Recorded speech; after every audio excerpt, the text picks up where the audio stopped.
Local लिडरशिपीच्या हातांत ना.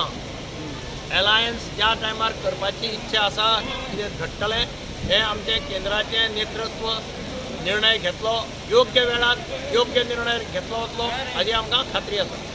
ह्या दिसांनी आम आदमी पार्टी जे आसा they are making a big promotion in Goa आनी खंय तरी लोकांक अशें दिसती पडटा की काँग्रेस आनी आपा भितर सेक्युलर वोट डिवायड जातले. तुमच्या हाजेर कितें म्हणणें आहा? पळय गोंयकार लोक हुशार, गोंयकार लोक सारके वळखता. ते कड्ड्याने वाटले आनी कितें वाटलें म्हणून गोंयकार बदलना. गोंयकार कड्ड्यान खातले, गोंयकार पयशेय घेतले, पूण जेन्ना मतदानाक वतलो तेन्ना गोंयकार आपले कॉन्शियस कितें सांगता तेंच करतलो. त्या वेळाचेर तो कड्ड्यान आनी पयशांची याद दवरपाना. गोंयकारांक खबर आहा कोण सेक्युलर कोण कितें करता आनी गोंयकारांक खबर आहा कोण मतां फोडपाक उबे रावता. हें सगळें गोंयकार जाणा आनी गोंयकारांक अंडर एस्टिमेट करपाक जायना. गोंयकार वोटर गोंयची प्रजा ही सगळ्यांत हुशार प्रजा अशें म्हणून देशभर फामाद आसा.